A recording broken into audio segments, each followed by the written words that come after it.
Shut up and sit down. Tonight on our show, we're broadcasting live from Syria with our guest Andrew. Well, it was really, really bright and loud near that airstrip.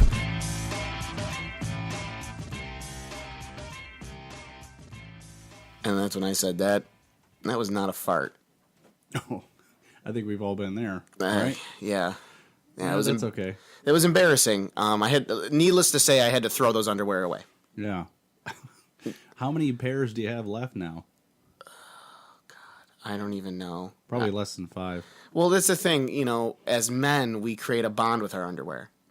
And we keep that underwear until it's just a band. It's just an elastic band. Right. Why throw it away? Why? I have underwear that I've had since fine. high school. Are we on? Are we recording? You're the one that pressed the button. I literally watched you click it. And I always love pressing your buttons. Oh, boy. Hey, everyone. CriticalMass here. This is CriticalMass. CriticalMass. Not CriticalMast. No. Like Dan had said last time. We actually we stopped paying rent to the studio on the pirate ship. Yeah. And we decided to keep it in the scary winery tool basement I wish we area. had a podcast on a pirate ship. That would be great. Wouldn't that be nice? Yeah. I'd love that. We'd say things like ahoy. Any spray. So, you and I had talked earlier. We were going to do an entire podcast on anal beads. Anal beads, yes. A whole episode on anal beads. An hour and a half of anal beads. And shapes, sizes. It wasn't just going to be talk either. No, we actually have a bunch of our sponsors, and we want to thank And a Rubbermaid tote. what was that place called? Alexis's Anal Beads Emporium. Oh my god. And Pet Store, which was odd, which I found to be odd. But I want to thank her. She has a very strange sense of fun. She really does. Anyways, so today instead we'll be talking about how do I put this? The complete destruction of the Middle East by the way of Syria. The complete destruction of America. Oh. Is really our morals and where we're going. And so... But because we're two morons who don't know what the fuck we're talking about, we brought in someone special. Would you like to introduce him? Yes, we brought in another person that has no idea what he's talking about. Hey, 3 half minds make a mind and a half. Exactly. No, Dan, I wanted to bring in my friend Andrew, actually. He's he's a political guy. Yeah. He's got some savvy to him. You know, and I thought that it would be an excellent contribution to the show today. Sure. For the conversation that I think the three of us would like to have. You know, Andrew, welcome to the show. Thank you for having me on, guys. Yeah, man. Absolutely. If you don't mind, tell us a little about yourself. Well, do our lack of pants make you uncomfortable? Oh, no, I love the hell out of it. right. I'm a little disappointed that the mountain of anal beads in here is going to just kind of go to waste. They won't go to waste. I've already taken a couple handfuls and thrown them in my bag when I get out of here. Please take them home for the kids. Yeah, I'm considering that part of my payment for my appearance today. Right. So, I mean, if I got to get up this early, I at least want to get some anal beads out of the deal. Well, the kids love them, and they're very tactile. Very colorful. Yeah. They're good. I hear they're good for teething. Yeah. Yes, that is true. So, no, Andrew, when did you get out of prison, and what was it like? Well, I did a lot of bad things when I was a kid. I moved out here to New York probably about 7 years ago. I grew up out in Colorado and was there for most of my life. But economic situations out where I lived had pretty much gone completely to hell. And I had an opportunity to start over out here, so I took it, and it's in the long run, it's turned out to be one of the best things I ever did. So great. Well, I mean, it turned out well because you're on our podcast. Yeah. I mean, big moves. I feel that was the goal. Yeah, for coming out here 7 years ago. That's what today really is the culmination of the past 14 years of my life since I graduated high school. Right. So I really feel like this is I've really made it now. That's beautiful. That I'm tearing up. Oh my god. We just said the pinch God, poke. we just said this. You mean coke? Jinx. Jinx. We're Anyways, so gay. We're so gay. So Anyway, so are we gonna keep? Are we doing this all day? This is so weird. Are you gonna keep? Are you gonna keep? God damn it! Why are you saying the same thing I am? Dan. Daniel. Wait. Oh, I used your full name. Oops. Couldn't figure that out. So, Andrew, you did military service, is that correct? Yes, I was in the military for just under 4 years. I ended up getting out due to a leg injury that pretty much put the kibosh on me continuing down that path. Understood. Well, we were talking about you a little bit because Dan had never met you before. Obviously, you and I, we go back. Yeah. And I had said, one thing I'm interested in having you here today is because you have military background and just kind of having someone that was in the military that kind of has a better understanding. Like, I'm too much of a pussy to be in the military. That's why I always thank a soldier for their service, because it's just like, dude, you're doing what I fucking can't do. And at the end of the day, that's why we need these crazy gun-toting Republicans to protect the pussy-ass liberals. Agreed. Sure. We have our cake and eat it too. You know what I mean? Sometimes. Yeah. No. So yeah, very interested in everything you have to say today. So I mean, I guess let's get right into it. Let's get right into the conversation. Dan, we're a brief history on Syria. Go ahead, Rockness. Thank you. That's not where I wanted to start. I actually wanted to start with Donald Trump and his rhetoric of hypocrisy, continuous, and start way back when he was discussing via Twitter, because that's the most secure form of communication. Oh, absolutely. That's where I think that's where most national debates need to be held. Absolutely, through unsecured social media.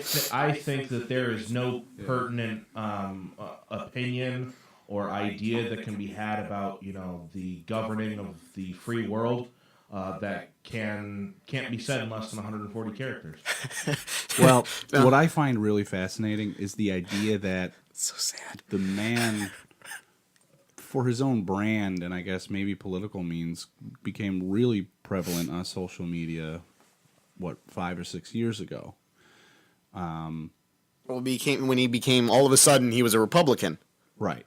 And so now we have even though up until that point, just so we're clear, even though up until that point he had never made any ties or any sort of fealty to the Republican Party. Ever. It was just sort of an all of a sudden, hey, now I'm going to be hardcore Republican. Yep. Yeah. Out of thin air. Yeah. Well, I mean, there's plenty of video of him in the 80s and 90s saying very liberal things. Yeah. But my point was, I just find it fascinating, given the last 6 years of his Twitter versing. It's a long history of documented things that he said, and then when you call him on it, and you're like, "Hey, you said this," he goes, "No, I didn't." Yeah, no, I didn't say that. What are you talking about? It's right there. I didn't. What? Like, I didn't say that. One of the most recent ones was that he called out in 2011 Obama for whatever military action he took. I think he was starting to bomb ISIS. It was Iraq. It was this. Yeah, right. That's what I wanted. I wanted to start the conversation. Right, and he didn't get. He don't know something about congressional approval. I'll explain. Right, and then now he's doing the same thing. So he tweeted. He twittered. He twittered. He twattered. Really, because he's a twat. Let's be honest. Donald Trump, President of the United States, and I use that term so loosely, is a fucking twat. Oh, I just got a call from our legal aid. Yeah. We can't say twat more than 10 times. Twat. Stop now, you just used up our whole bag for the rest of the show. Twat. I hope you're happy, you selfish prick. Yeah, that's half my vocabulary gone. I am happy. Anyways. So, this is where I wanted to start with the tweets that Donald Trump had produced, had tweeted about Obama's desire. Mind you, this is what's funny. His desire while on a golf trip or while on a vacation to bomb Syria, to attack Syria, saying that we would get nothing out of it and that he shouldn't do it without congressional permission. Approval. Technically, you don't need it.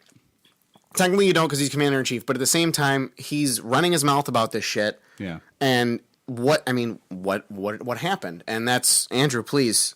So, the recent events with going on over there in Syria, with Assad doing horrible things to the Syrian people, recently decided, hey, let's go ahead and bust out the chemical weapons that we've had stockpiled and See how they like those. Yeah. It'll be fun, yes. fun for the whole family. Yes. Breathe it in. And so after this, Trump, the Cheeto overlord, in his infinite wisdom, I like that. Cheeto Overlord, it's a good one. Yeah. I'm going to use it. decided he's orange. you can have that one. I'll give that one to you for free. Thank you. It's a gift to the show.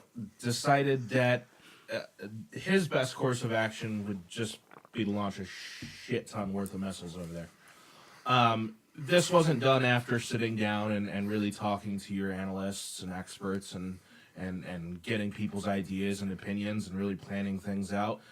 Oh no, this was done on the golf course in a conversation between him and two of his cronies.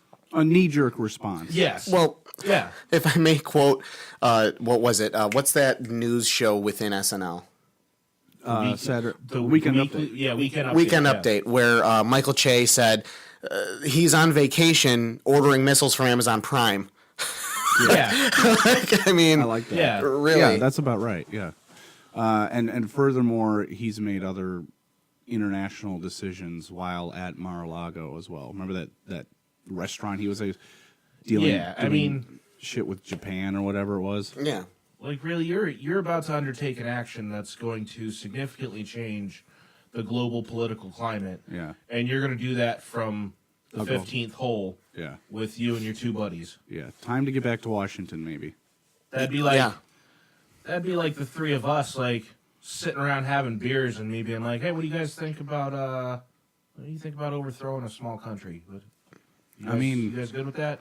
I've had those conversations while golfing and drinking beer. Yeah, but the anyways, difference is that we don't actually have the button. right. Oh man, if I had the button, Push the button. So I would do. here's what I've understood thank you, Andrew. about Syria. Syria? Syria? Is it Syria? Is it like a syrup? So psoriasis, Syrup. Syria. Right. So after after Syria. I have a terrible case of Syria. right. After World War I, European countries kind of went in and said, okay, you're going to go over here, you're going to live here, we're going to divide this country up like this, and you get to be the dictator, you get to be a dictator, you get a dictator. Everyone's gonna be a dictator. Yay! Like under your chairs.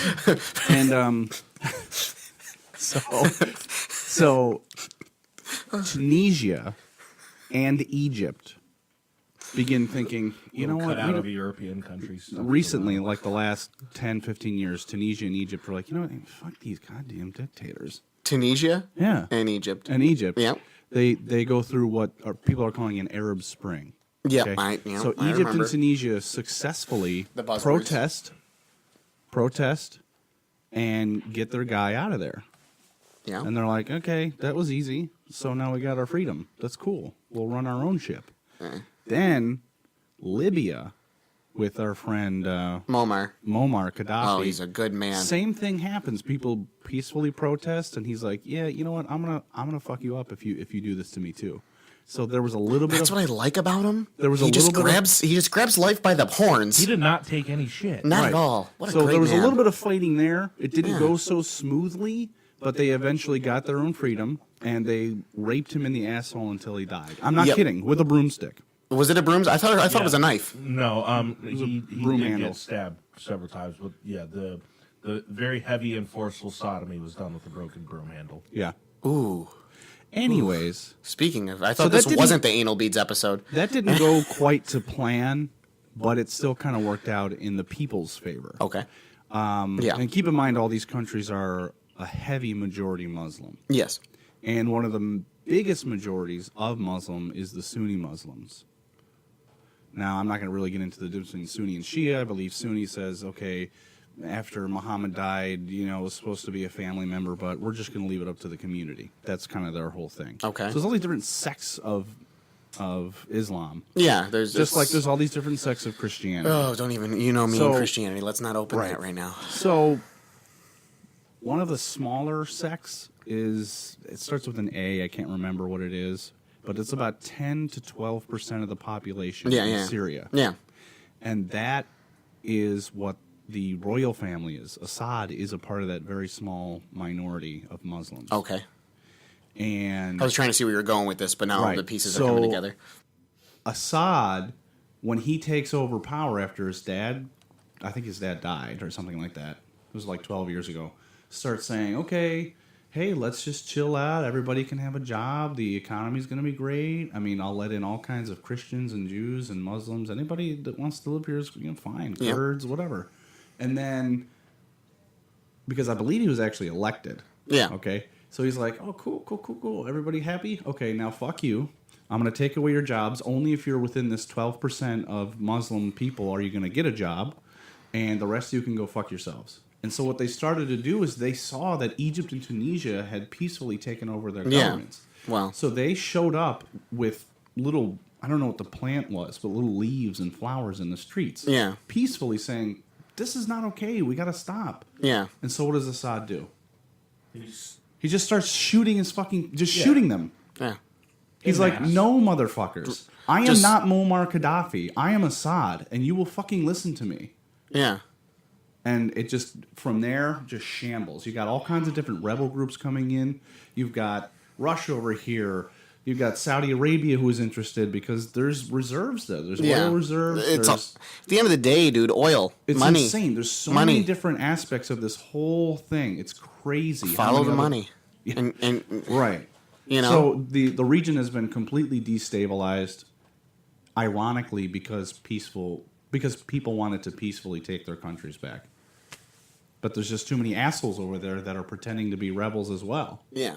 And so you got rebels fighting rebels. You got the government shooting different rebels. You got the U.S. going, yeah, but if we side with these rebels, it may lead to them taking power, and we don't actually agree with what they're really saying. Yeah.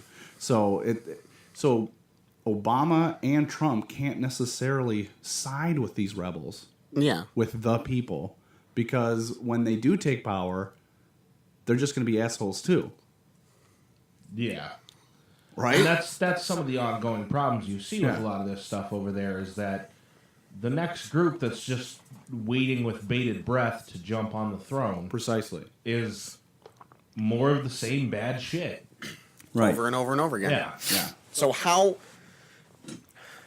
I'm going to pose this question to you, Andrew. I'm going to then pose the question to you, Dan. Yeah. Or if you guys agree, discuss it together. Okay.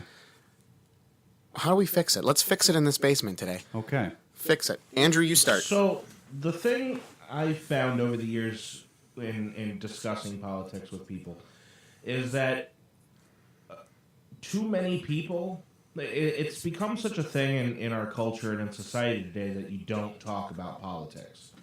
Yeah. That's one of those Right. things they tell you you're not supposed to talk about. I mean, if you want to live a smooth, happy life. Yeah. But the problem with that is that we as people, through the information that we get, through news, internet, whatever forum we get that information from. Even word of mouth. If we don't discuss these things, then we're left in our own information vacuum.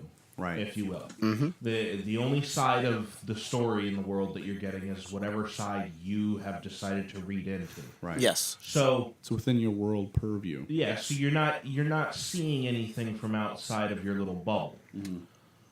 The only way for things to change and for us to grow and move past these things is to discuss them. Okay? Right. Dan, Rockness, we may not have the exact same political leanings, but talking about those things fosters more knowledge. With leaving emotion out of it. Yeah. You have to. Exactly. You have to. It's hard, though. It is. Because I'm a very emotional person. Well, and- I've had an erection since we've been down here. I believe it, and I appreciate your enthusiasm. You're welcome. Please continue. I thought you looked a little flush. But no, you need to talk about these things. You need to have the discussions. So, I may be able to bring something to you that you hadn't thought of, and meanwhile, you may be able to clarify, your thoughts on something I disagreed with that maybe I didn't see at first. Yeah. That's how these things, build over time. Right. And we see that kind of change starting to happen. Okay, in Not fast enough. if you look over the last 25 years, look at how much social progress has been made. we've passed countless bills now improving LGBT rights. We've got how many? I think we're up to 7 states now that have legalized marijuana. Correct.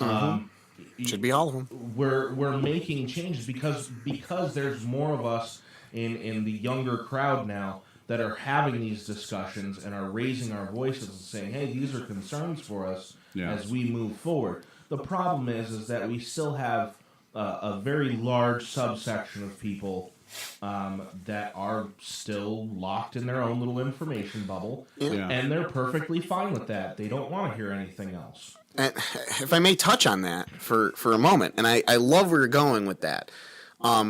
Because you've, just like you said, you've got the people that are locked in that bubble, in their own safety bubble. You know, I only follow Occupy Democrats on fucking Facebook, and that's all I follow. You know, I follow Occupy Democrats, but I also follow fucking other things. And I'm also not mentally retarded. Unfortunately, Occupy Democrats... I think you are. Thank you. I take that as a compliment. I would say that's very debatable. Occupy Democrats isn't always factual. I'm calling you out. I don't care, and I can, because that's actually the truth. It's mostly opinion. There are facts that they do lace in there. It's true. That's why I get nervous about reposting them ever. Mm-hmm. But I have other news sources that I also follow, and I try and balance the information out because my brain functions most of the time. You need multiple sources. I never follow Fox News. I never will, because nothing they really... Fair and balanced. Yeah, fair and balanced my ass. But this is the other thing. This is what I was getting to. And not only are the people too afraid to leave their bubble, the people that have grown into this apathy of... They're not even in a bubble. They're nowhere. You ask them about it. You try and talk. What's your opinion on this? You know what? It doesn't matter. Whatever happened is going to happen. Everything's done. Well, they feel like it's too much. It's just too much to take on. But this is my point, okay? Mm-hmm.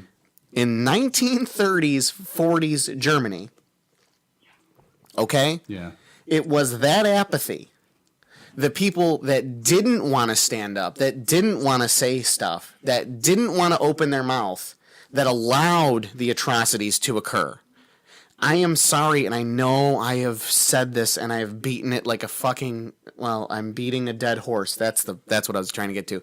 But what scares... You forgot a word in there. You forgot off. Beating off.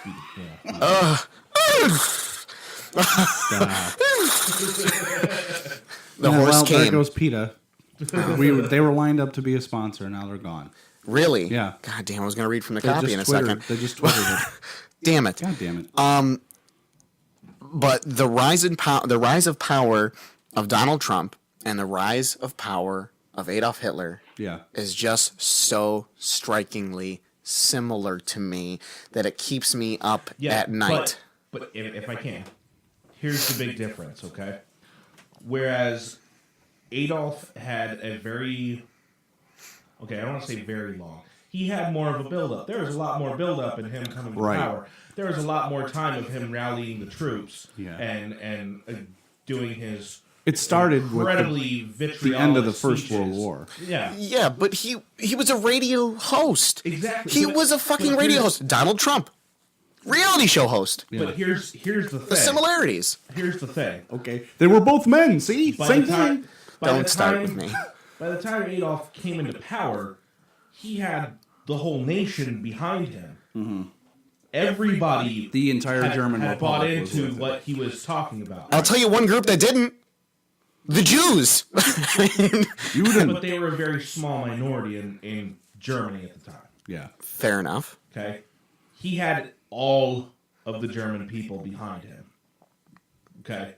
Well, they were desperate. Trump literally got just enough people to buy in. Electorates. Yeah. Yeah, not even people, electorates. Yeah, just enough. Just enough to get in there. Just a ball hair. And then if you look at the pictures of his inauguration, it was a complete joke. Yeah. It was huge. It was big. I tell you, the numbers. It was the biggest ever. It was gigantic. Ever.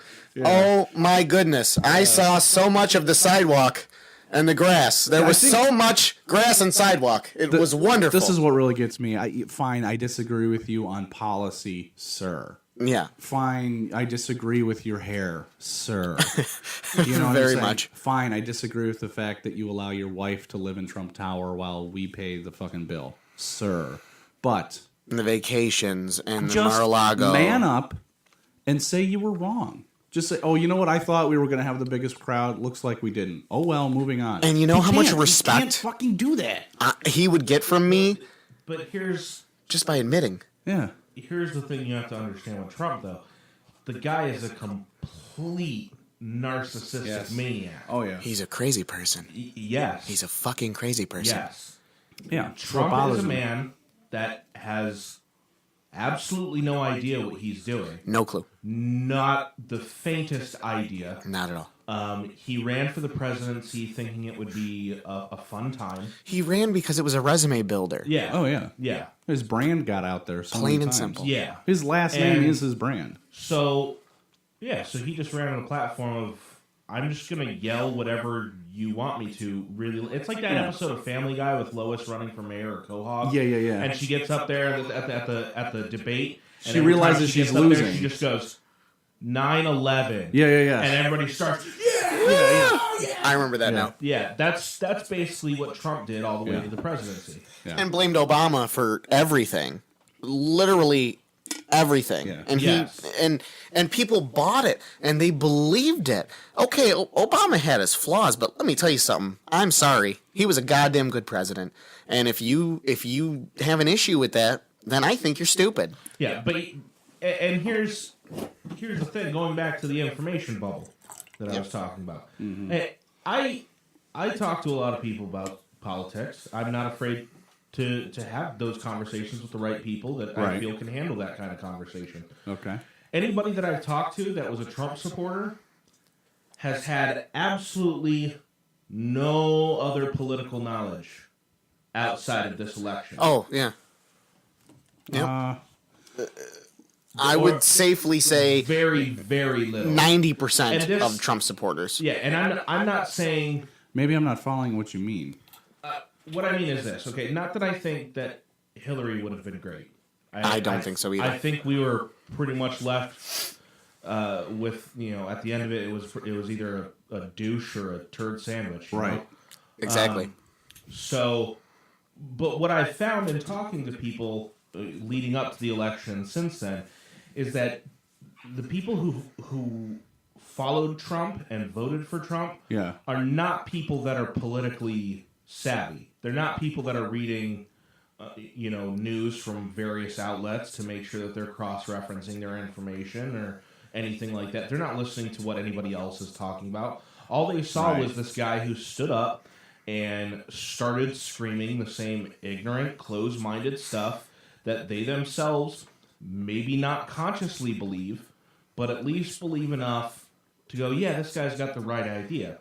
And I'm not saying that every single Trump supporter is some racist, bigot, idiot. I will say Yeah. I will say most of them. No. I will say most of No, them. because I was just that's gonna not. I found that that's actually not true. Really. I found that by and large, yes, there are those people that were Trump supporters.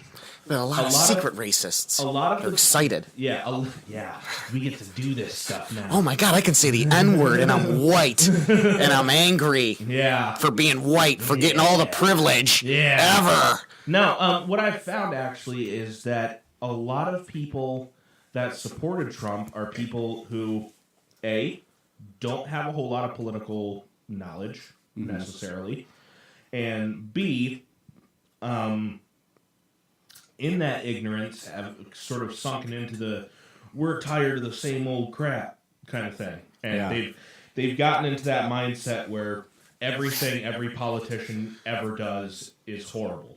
Yeah. Okay. Do politicians do horrible things? Absolutely. They're doing it right now. They are very, very corrupt people. So the people that have rallied behind Trump were people that thought that this was going to be the political shakeup. Okay? Right. This was a man who basically came in and was swinging his club saying, I'm different. This is going to be different. Right. You know? And And people went, yeah, I like what this guy's talking. I like what he's saying. Yeah. So they rallied behind it. And now that he's in, a lot of these same people are starting to realize Maybe not so much. he was kind of full of shit. And Well, they're grasping at straws to prove their point. Yeah. Oh, it's so sad to hear him now.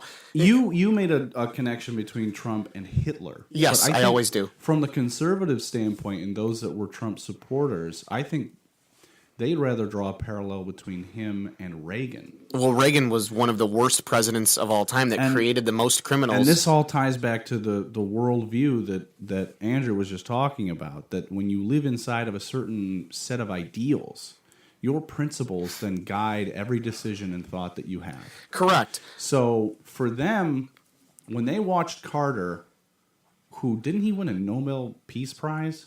I think he and Obama might be the only people to win a Nobel Peace Prize. Anyways, Carter with the Iran situation was very delicately and diplomatically trying to tread lightly. The situation was very iffy over there, right?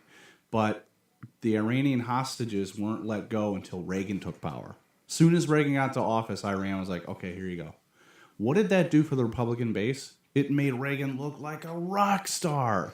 Oh my God, this guy came in right away. See, fuck those Democrats. Bunch of pussies. Course. Reagan comes in with a fucking sword on a horse. This guy is the man. And that's what they wanted Trump to be. And to some of them, he still is. And that's sad. why when Trump decides to just bomb the fuck out of Syria with these Tomahawk missiles, they're going, yeah, that's right. Well, we had the fucking balls to do what Obama was too afraid to do. Even though Obama did it with airstrikes. Yeah, but Trump supporters have become the abused girlfriend. He's going to change. He's not going to do it again. I know he's trying to take our health care away. No, that's from a curling iron. He didn't hit me. Right. I promise. Like, that's what Trump supporters are becoming now. Like, they're grasping at straws to defend someone who doesn't... Listen to me. If you're listening and you support Donald Trump, he doesn't give a fuck about you. He doesn't care about you at all. And the fact that you continue to defend the man makes you pathetic. It's not about your political ideals. If you have your own political ideals, that's fine. You may disagree with me. That's okay. I'm okay with that. That's what makes our country great. What doesn't make our country great is the fact that you're like a battered wife. You really are. And you keep going back to this man, and all I'm trying to say, listen to me. Fucking listen to me for a second. I'm not telling you to go out and get a fucking Hillary should have won t-shirt, because I don't even believe that. I'm not telling you to run out and register for Democrat. I am telling you, Republican Party, come up with someone to lead your fucking party that's not a goddamn joke. Someone that deserves to be there. Someone that deserves to be part of a debate. As far as I'm concerned, Donald Trump is a useless piece of human fecal matter. Period. And that's what I'm not going to change my opinion on that because I'm right. Well, let's say McCain had won. Let's say McCain ran again and he had won, right? Yeah. I think a lot of people would be far more happy with him. And I think that we would be sitting here certainly criticizing the Republican Party for this or that, but not to the extent. McCain was the last Republican that they put up that I had any respect for and was kind of like, Then he had Palin. Then Palin was his running mate, and she's honest. That bitch is fit for a straitjacket. I know about foreign policy because I can see him from my backyard. From my house. Oh my god, that woman. But where are we going with this? We were basically on the topic of world views. Okay, so your political doctrination is really just guided by your morals. And you're not going to stray from that. It's really difficult for people to say, you know what, I'm this, but I'm willing to listen to the other side. But here's the thing. Trump painted himself out to be very, very different than what we've gotten.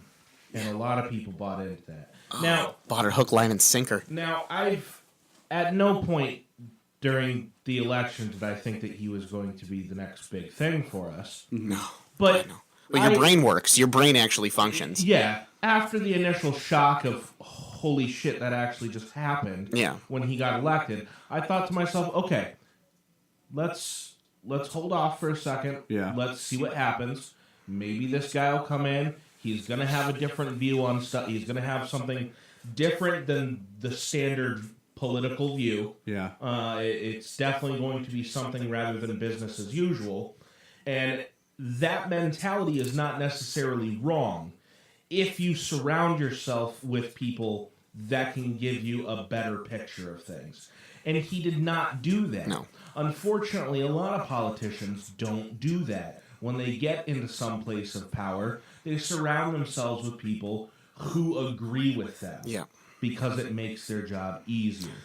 Right. So Trump has done the exact same thing. He has surrounded himself. He has filled his cabinet up. Filled the swamp. And surrounded himself with people who are as equally unqualified for the position that they're in as he is unqualified for his position. Absolutely. And he has deliberately made sure that everyone that's around him is somebody who very much falls in line with his ideals, so he doesn't have to have any kind of argument with anything. If this country Exactly. is being guided by a ship and Trump is the captain of the ship and his cabinet are all his shipmates doing various jobs, how has that ship not sunk already? Oh, it's sinking. I feel it. I honestly feel it's sinking. At this point, I just feel like it should be in flames. Guys, we do need to go. We do need to get to a break. Okay. Get to a sponsor, and we'll come back in a moment. Did you have a sponsor, or did you want me to? Oh, I got a sponsor. All right, I'll do our sponsor next break. Okay, you want me to do? I got this. This one came in. It's a real good one. I think you guys are really gonna like it. Okay. Do you want to go ahead while I get this up and just kind of recite for me what you believe the Second Amendment is?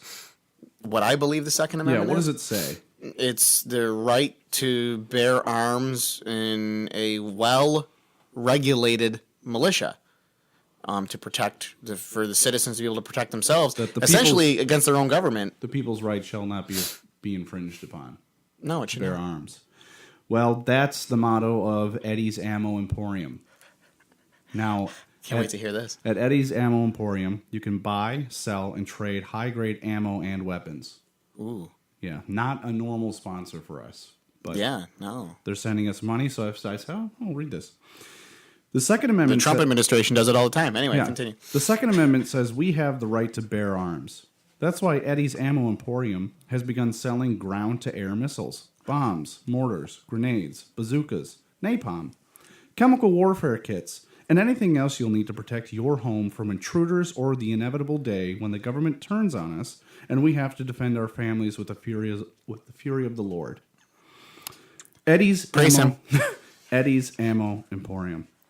We'll provide a link online for our listeners who want this once-in-a-lifetime offer. That's 2 AEDs for the price of one. Wow. That is That is a fantastic deal. Isn't it great? I mean, look, the government shouldn't be involved in our lives and the protection of our families. Let's get bombs. Let's get missiles. You know what I want to zigzag mines in my front yard. Why can't I? Why can't I? Well, we'll give the postman something to do. I want everybody that comes over to my house to have to serpentine when they leave, and I want them to not be entirely sure if they're going to make it back to their car. Right. I mean, I don't see any other way to live. But guys, we'll be right back. Thanks.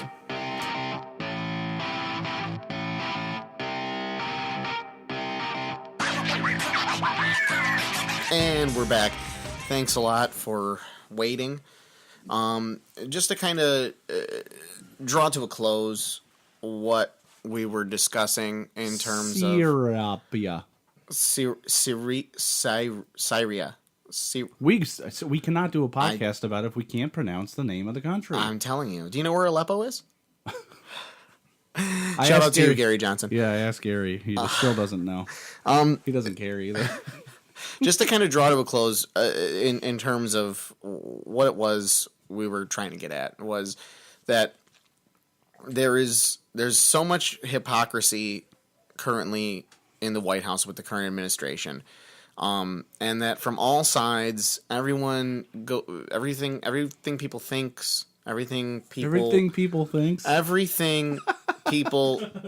about. Use your words, Fruit Bat.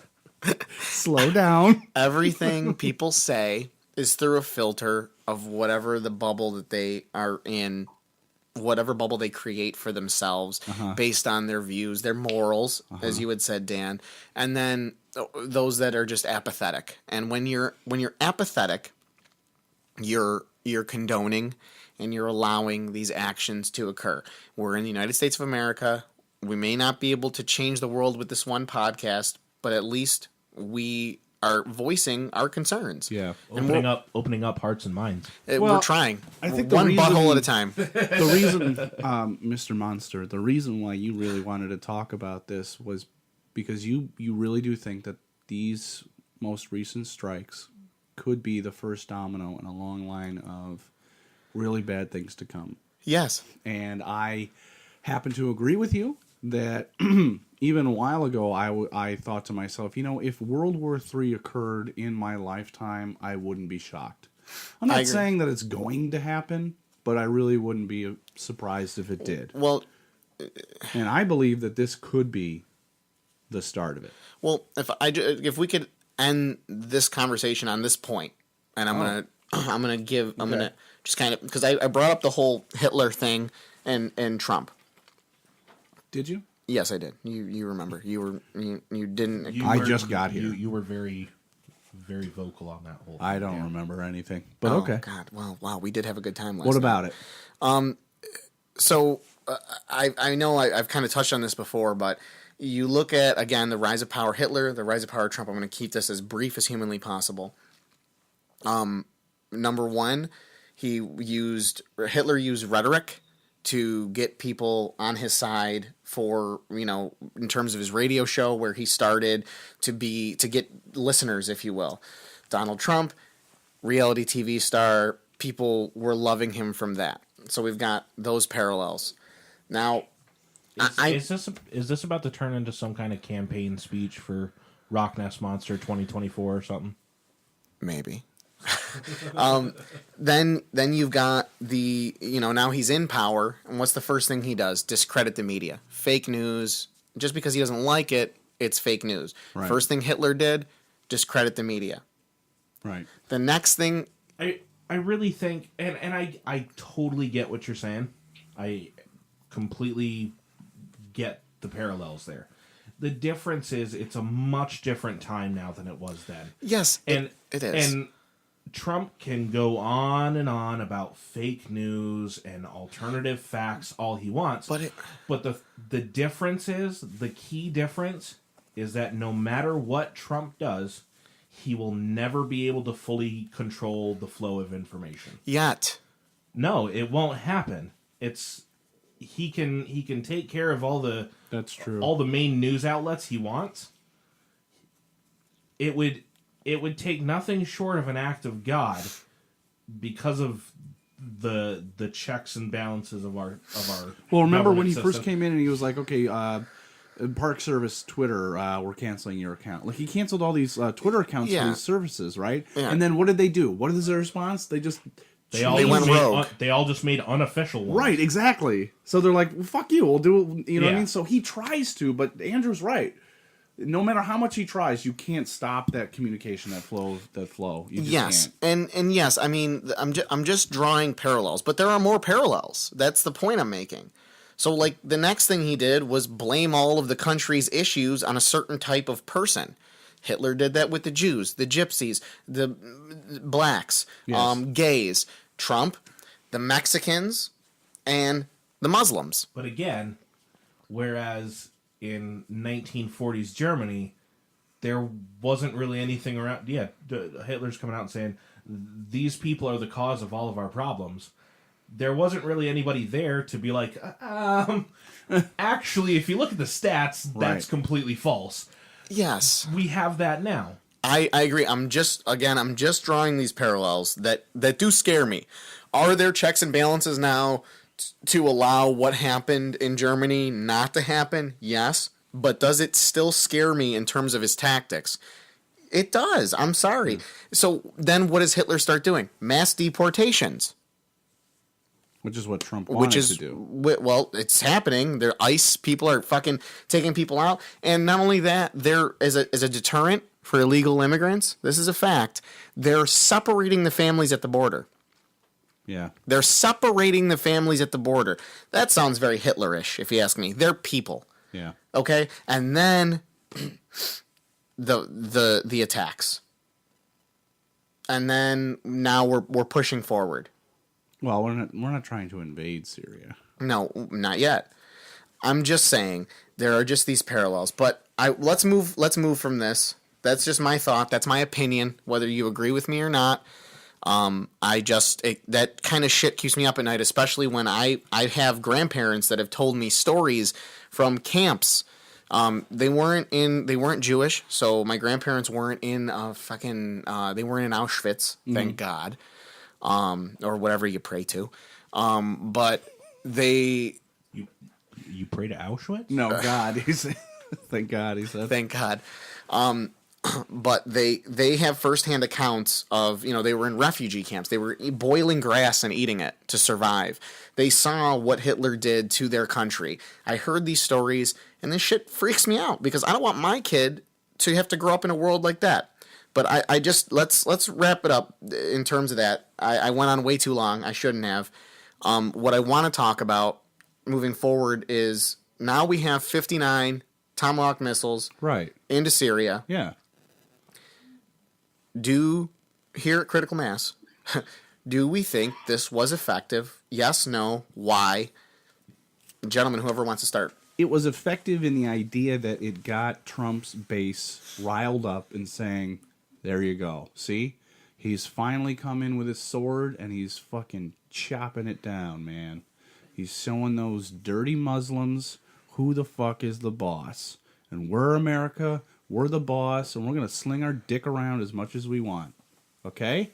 If you got a problem with that, there's more where it came from. That's how effective it was for him and his base. The rest of the world goes, hey, only about half of those hit their targets, and I don't know what the stats are, but I assume other innocent people died. So is it fighting fire with fire at this point? Is it really any point? Andrew? Well, I think the big thing to take into consideration in this is that it was done with very, very little outside input. There was no sitting down and discussing with as you mentioned before. There was no sitting down and discussing with other parties at large. Hey, there was no big meeting to, hey, all right, if we're going to do this, we need to consider some contingency plans. Mm-hmm. We need to make sure that we're prepared for whatever the fallout of this is. How are we going to spin this? Because it didn't need to happen overnight. No, it could have waited a week. It could have.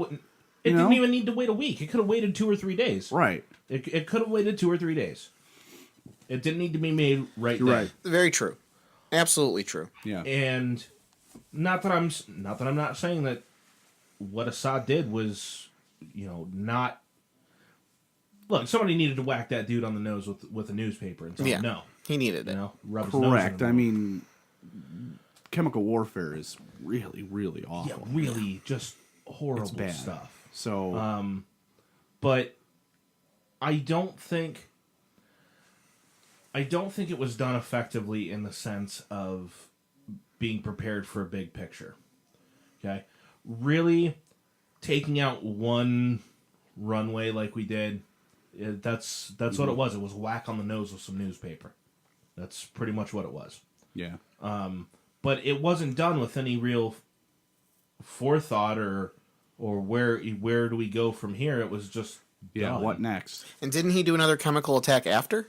Wasn't there another? Has there been a second one, is what you're asking? Yeah, does anyone... I don't know that. I'm not sure. I've seen... That's the issue with all the different news outlets, is I have seen reports that Assad, in essence, laughed. And, I mean, I don't know if he really laughed. I wasn't with him. He probably did. Not this week. I'll be visiting him next week. We're going to be going golfing at Mar-a-Lago, myself and Assad. But with the president. But there were reports that he attacked again. There were reports that he didn't. There were reports that Russian ships were mobilizing towards our ships that fired the missiles. There were reports that wasn't happening. Again, I mean, this is me admitting I need to do more research and find out what the actual truth is, because at the end of the day, I mean, you said this happened with very little planning, very little forethought. I feel that's very obvious. But at the same time, we weren't in the room. I'm not condoning any of this. I'm just saying who the fuck knows anymore? And that almost scares me more.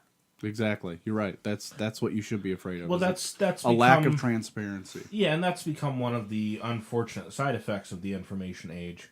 Yeah. Is that there's a lot of places to get stories that are just that, stories. Mm-hmm. Story time. And while a lot of these sites will put on there, hey, this is just for entertainment purposes. This is purely satire.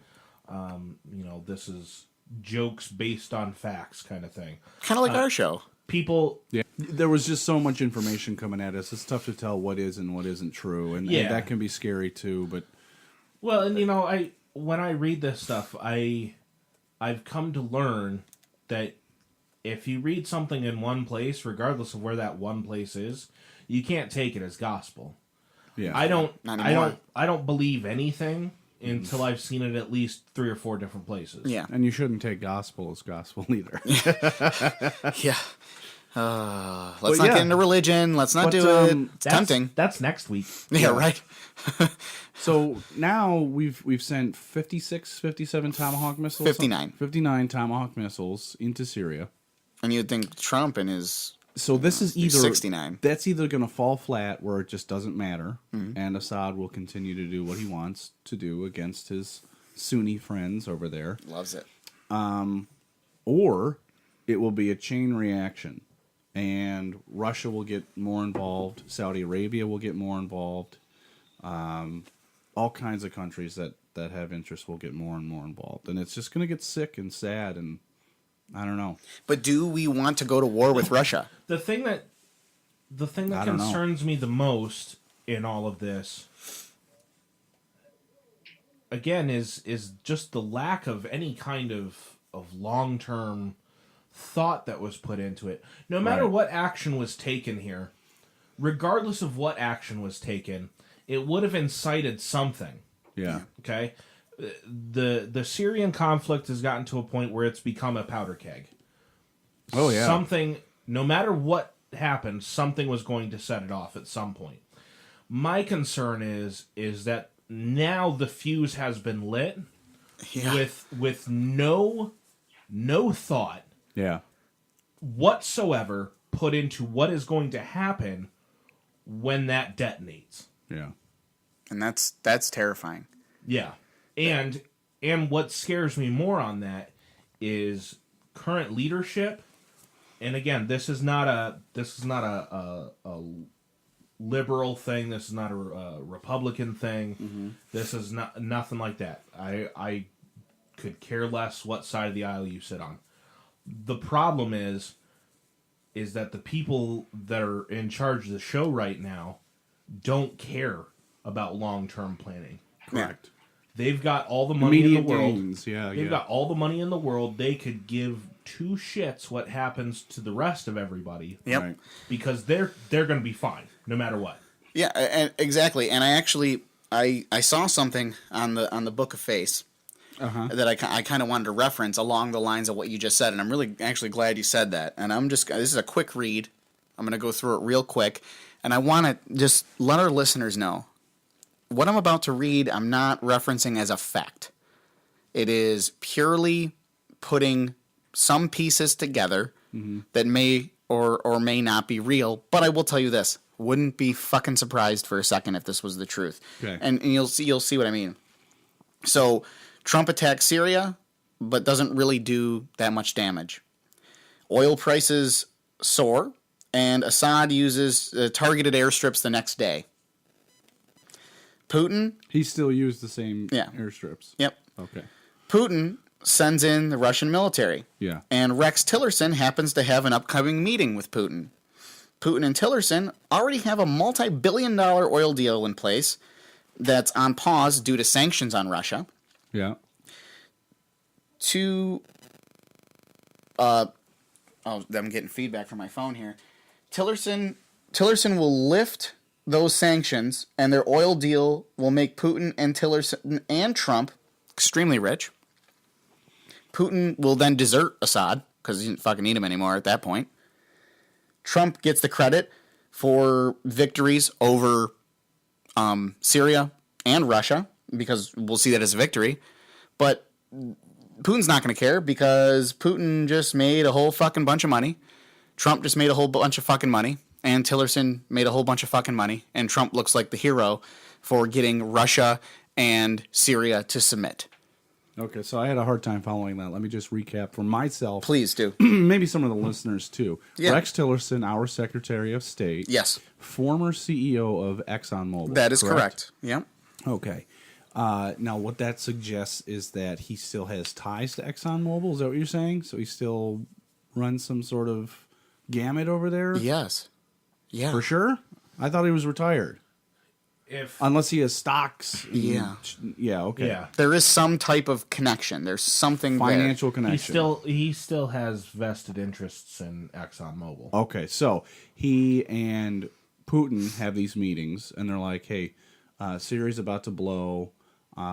This week they have a meeting. Right, they have a meeting, but there's economic sanctions on Russia, so they can't tap into all these oil rigs that they got out there in Syria. Correct. Because the U.S. is like, well, you've been bad to people, Yeah. and we're gonna slap you on the wrist for that. Yeah. So what you're saying is that somehow the sanction will be lifted? Well, Rex Tillerson's Secretary of State. Yeah. He goes over to Russia, meets with Putin. Strong possibility. Yeah. Again, this is all conjecture right now. Right, it's conjecture. That's fair. I'm not saying that this is what's happening. Right. I'm not saying that. I'm just Right. saying this is so, they meet and those sanctions go away. Those sanctions go away, and then Tillerson, because ExxonMobil, et cetera, has a deal with Russia and Putin, because, by the way, their gas prices sucked Yeah. under Obama because their economy was tanking while Yes. we were getting lower and lower gas prices. Correct. So, yeah, this would help their economy out, would help Putin out. ExxonMobil makes a good chunk of cash. And then the patsy Tillerson. is Assad. Tillerson, down the line, makes that money, too. Trump, who has also a vested interest, makes a whole bunch of money. Right. And then Assad is just the patsy that fucking Putin pretty much hangs him out to fucking dry. Right. And, now Trump looks like a hero. He took care of Syria, and he got Russia to submit. But at the end of the day, Putin walks away with billions of dollars. Tillerson walks away with billions. Trump walks away with billions.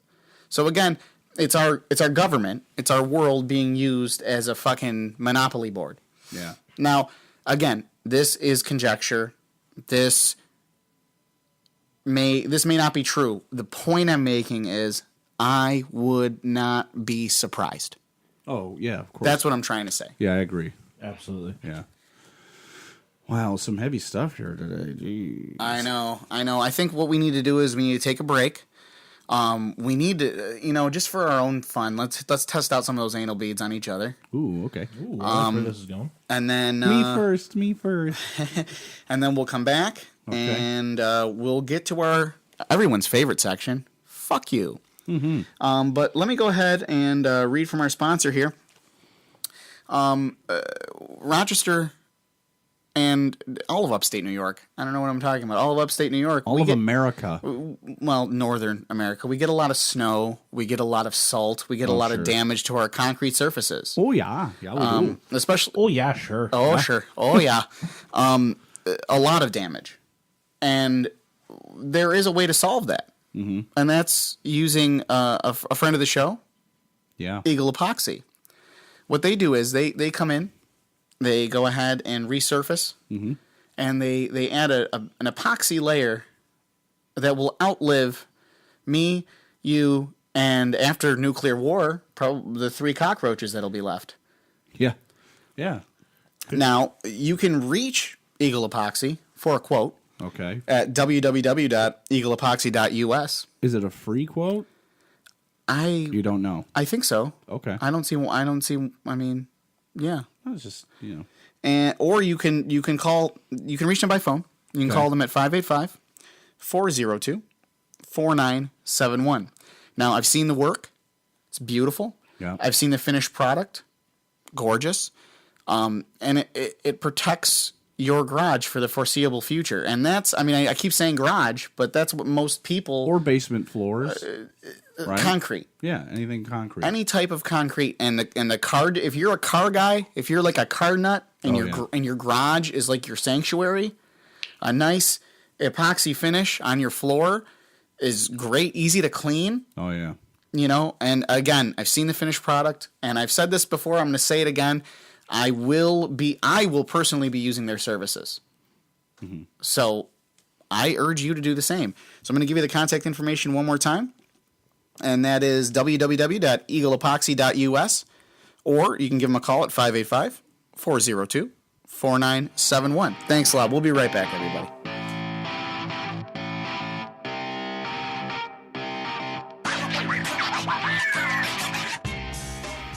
And welcome back to Critical Mass. This is Dan. I'm here with the RocnessMonster and our guest, Andrew. Yo! Ow! Yeah. It's 7:30 a.m. and your drive today is going to be chock full of assholes. Dan, we're not live.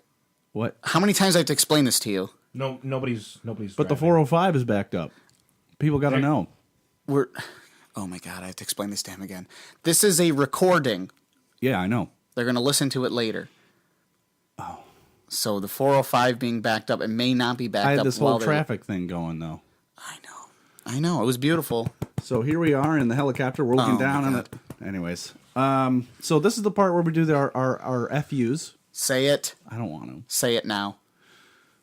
This is the part where we do the fuck you section of our podcast. He's so weird about it. And we call out something, some person, anything that really just sort of bothers us, and we just got to get it off our chest. Okay? Yeah, I love it. I'm going to start, and I hope other people agree with me on this, but I can't watch House Hunters for one specific reason.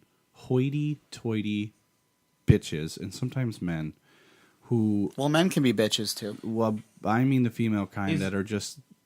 What's it? Is that the show where they're like, we're looking for a house, and this is our budget? Right. And then they have 3 options. No, we all know they have more than 3, but yeah. So they walk into a house, and it could be anywhere from $500,000 to like a $4 million budget. Who knows, right? I mean, there's different shows. You know, they have House Hunters International. They have House Hunters in Your Butthole. And then you ask them their job, and she's like, I do crafts at the and you're like, how is that your fucking budget? Like, they ask them what their occupations are, and the dude's like, well, I spend my days smoking crack in the basement, and my wife colors mandala wheels all day. Yeah. Our budget is $1.7 million. Yeah. But we're willing to compromise. Anyway, so my problem is not what these people do for a living or how much money they make, but when they walk into a house that the realtor is showing them. But first of all, everybody has these like demands. Oh, I want the perfect house. Well, the perfect house doesn't exist. Not a thing. Sorry. Not a thing. So you have to find a house that you think you can work with and change it into your perfect house. They walk into these houses, and it's just like the most gorgeous house I've ever seen. Exactly. This is my point. And then the lady looks around and goes, these walls are the wrong shade of white. She doesn't even do that. She goes, this is ugly. Ew. No, this is gross. Look at these cabinets. No way. There's no way I could even live in a situation like this. Get him, Dan. Get him. Fuck you. Get him. Do you know how many people live in fucking straw huts, you fucking cunt? You walk into a house and you don't like the cupboards, change them out. Paint them. You have the money. Oh, I want it to be turnkey. I don't want to... You're not going to do anything anyways. He will. Shut the fuck up. The contractor's the one that's going to do all the work. Exactly. Oh, the arrogant assholes on these fucking shows that are just like, oh, this is too ugly. Oh, I don't like this style. No. You walk into that show, you walk into a house, and you look at something you don't like, and you keep it to your goddamn self. You say out loud, you know what, that doesn't quite fit my style, or, yeah, I guess maybe we could change that if we wanted to live here. You don't say, ew. People actually live there, you know? It's not an empty house. That's their fucking couch you just made fun of. Yep. That they worked hard for. You know, and there's one house where they had an outside, like, pool with, like, rock structures and, like a locker room in it. It was insane, with a water slide, and the woman was like, no, I don't know about this. You have a fucking Bitch, water you got a park. fucking water slide. You have a water park in your backyard and you're complaining? Oh my god. Like the fact that you could even afford something like that and I'm watching you? No. No. I don't want to watch other people just throw around their money. It's fucking terrible. You know what I mean? No, Fuck that shit. I'm with you. I'm with you, and I think it's horse shit. So fuck you, hoity-toity bitches. Boom. Andrew, please. Whoa. Pinch poke. Oh my god. We're being attacked in here. Mine's probably a little weird. That's okay. Really, I've had enough, and I'm ready to come out and say it. I'm giving a big fuck you to tomatoes. Yeah. Please. Tomatoes. I can't eat raw tomatoes at all. I have a allergy to them. There's a fun fact. There's an enzyme in regular tomatoes that only about 6 to 8% of the population can their taste buds actually pick up that enzyme. Oh. And to the people that do, it makes it very brackish. It makes you. It immediately starts triggering your gag reflex. Oh wow! And Jesus. it makes the inside of my mouth kind of swell up and get itchy. Now, if your you, body could not be more clear, do not eat this. Yeah. if you cook the tomato, it breaks down that enzyme in it. Okay. So stuff like spaghetti sauce, I'm fine with. Sure. But it's got to be cooked. Right. Okay. I am getting so sick of every time I go to eat something anywhere. Everybody's like, "Oh, we fucking put tomatoes on everything. We fucking love tomatoes." Yeah. I'm like, "Okay, fine, whatever. Could you please not put tomatoes on mine?" Yeah, sure, no tomatoes. And it shows up. Fucking every time. It's just a tomato just with something else tomatoes. on it. It's fucking tomatoes every time. Yeah. Good. If you like tomatoes, that's great. Good on you. That shit needs to be an a la carte thing. Yeah. No, I agree. Because I'm getting real sick of having to wait for these people to do my order 2 or 3 times to make sure they don't put a tomato on there. And it's not like you're asking that, like, you know how sometimes, like, for instance, you order like a street meat sausage. Yeah. And there's like the peppers and the onions mixed. Yeah. And for me, I just like the onions. I don't want the peppers. It's a texture thing. It's not a taste thing. It's a texture thing. But it's mixed in. So I just say no peppers and onions because they're not going to pick them out. These are raw fucking tomatoes that they're adding. It's not like they're fucking like, mixed in and you're being a prick and saying, well, can you go in and pick out each individual fucking tomato? Just don't put any goddamn tomatoes on it. Yeah. There's a fucking, you have a dish of the thing back there on the line. Yeah. You're taking a spoonful and put it in there. Leave that spoon alone. So you're making their job easier. Yeah, I am making you do less work. So it's kind of like having a peanut. It's kind of like having a peanut allergy that no one takes seriously. Exactly. Yeah. Right? No, that's exactly what it is. Yeah.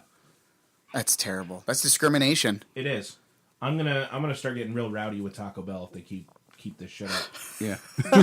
Well, they can't ever get an order right anyway. Dude, they take forever. But the food. I once had to wait So 3 good whole food. minutes. Rockness. Yes. My fuck you. Yeah. My fuck you goes out to a certain group of people, and this group of people can be men, can be women. You are vile, and I hate you, and I need you to find another place to congregate and go. And I'll tell you who this person is. This is the person in the front of the line at any place where you're ordering something. Be it food or anything else. Yeah. And the one thing, the place I hate the most is when it's like a coffee shop. Okay. And this is what they do. A mocha latte. What's in that? Yeah.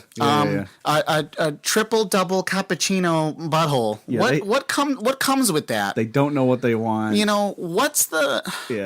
And you're sitting there and you're like, okay, if you're confused, step out of the fucking line, read the goddamn menu, step out of the fucking line. You don't need to be if you don't know what you want, get out of the line. Yeah. Get the fuck out of the line. Those people that have waited until literally the moment that they say, "Can I take your order?" to even look at the menu. Oh my God, this is why I believe in gun control. Because if I had a gun, It would be over. I don't own any guns. I don't want any guns. But what I'm saying is thank goodness for gun control in this instance, because it infuriates me. Let me tell you something.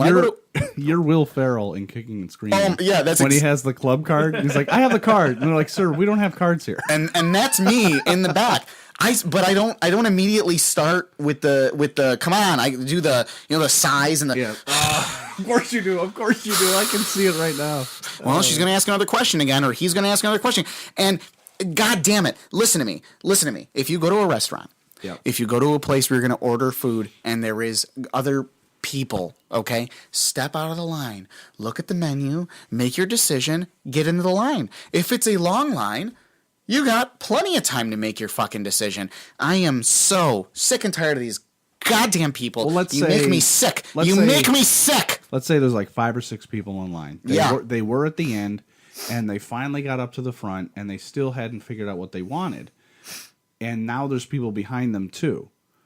I would just say, let the person right behind you skip ahead. You don't have to go to the back of the line. Yep.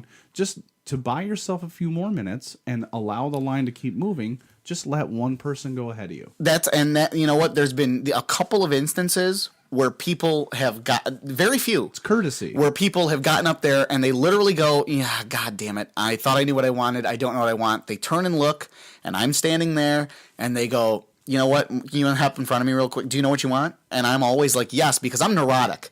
Yeah. I know what I want on the car ride to wherever we're going. I have every place. I have a planned menu already of what I'm going to get. Sure. And that's so I don't inconvenience anyone else. Because I don't want anyone to inconvenience me. See, it's a very selfish need of mine. It's not really to help anyone else. Yeah. It's just in hopes that people are thinking like me. You're yelling a lot, and it hurts. Well, I don't know what the fuck you want from me. He's very impassioned about it. I'm very, and I hate it. I hate it with the questions. Stop with the questions, please. Just fucking. So fuck you to people that hold up the line because you're too stupid to know what's on the menu, too stupid to already pick out what you want before you get in the fucking line. You know what this thing they have? It's called a smartphone. It's got fucking Google on it. You want to know what a Coco Moco latte is? Google it and get in line. So fuck you. I'm done. Wow. Yeah. Okay. Well, yeah, I thought we could keep things light today, but we got pretty serious. Yeah. Well, let's to continue on the lightness. Yeah. Let's bring some levity. Okay. We're gonna move off the fuck you because we're about to end the show. Yeah. But if you're following our page on Facebook, that's facebook.com/CriticalMassPodcast69. Because of course. Because you're a child. Shut up. You will see I posted a link as to how you can get involved with Planned Parenthood. Our last episode, which was entitled Planned Pencehood, was all about Mike Pence hating women, being afraid of women, and just doing the only thing he knows logically to do, which is to take all their rights away. Right. Especially to their own bodies. He can't even be in the same room with one. God. No, he's so weird. But anyway, so I know other places have already been doing this. I'm kind of just piggybacking off of it. I don't want to say Critical Mass came up with this idea because we didn't. I'm the first one to admit that this was already done. But if you do make a donation to Planned Parenthood, feel free to go ahead and put that in VP Mike Pence's name. You can do that. There's no problem. He'll get a nice letter in the mail that will thank him for his donation. Yeah. And if we can keep doing that, maybe we can show him that he's a fucking piece of garbage. And that's really my goal, is to knock him down a couple of fucking pegs without using violence. I don't know if that's really the right way to do it, but I think it's still funny regardless. It's hilarious. If you're going to donate, just put it in Mike Pence's name. It's exactly. Just so funny. Or if you're going to donate, just donate. It's a good cause. Stop thinking that Planned Parenthood is just abortion, because it's not. I personally think everybody should find some kind of charitable organization. Absolutely. Not even just Planned Parenthood, anything. There's a lot of good causes out there that could use support. A lot of need. Yeah. And it's one of those things a lot of people hear about donating to a cause or something like that. They're like, I don't got the money for that. It doesn't have to be much. Yeah. $5 a month. Exactly. Yeah. Kick somebody a 10 spot once in a while. It's no big deal. Exactly. And a lot of these organizations that get donations and stuff like that, they rely on this stuff. Absolutely. So I mean, even everybody throws in $5. That's a good bit of money for an organization. Absolutely. Exactly. But do your research. Any place you're going to donate to, please do your research. Yes. Some places are shisty, and some places are there for a good cause. Understand any place is going to need to pay their staff. So a portion of your donation is going to have to go to pay for them. The question is how much? Yeah, there's overhead. There's operational costs. Of course. Keep the light on, etc. Of course. But do your research as to what percentage of your donation is going Right. to what. And that information is out there. It's on the internet. You can find it. But I just want to say, gentlemen, great show today. Good stuff. I mean, Fantastic. Yeah. It was good. Dan, how do you feel? Except for the last hour. I thought it was really poor. But The we started last off hour? well. We started off well. So basically the whole show. 16 minutes, 17 All minutes. The opening was really Yeah. well. I'm just trying to find the silver lining here. You sandwich. It was a good start, shitty middle and ending, but the fact that I get to go home now, it's just great. Oh, okay. Yeah. You fucking dick. Cool. Next week on the show, we're gonna have. I thought we were gonna have Trump in here. Yeah, I've been calling his office. Donald, if you're listening, we want you on the show. Yeah, We want to talk to you. We're working on We're it. big fans. Just stay tuned. It's going to be huge. Yeah. Huge. It's going to be huge. Huge. But I want to, Andrew, thank you for being here. No problem. Thank you, It Andrew. was great. You're welcome back anytime. You want to Anytime. yell at us or anything else? It's just great. There's something you want to talk about that you feel our listeners may give a shit about? Let us know. You just let us know. Absolutely. But thanks a lot. Thank you again. Dan, final thoughts?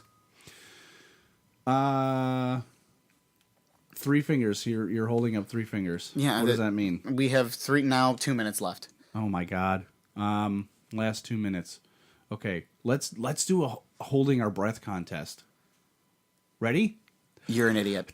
You know what? You just hold your breath, and we're just gonna watch you. You fuck. Oh my God. Dan's on the ground. Dan's on the ground. All right.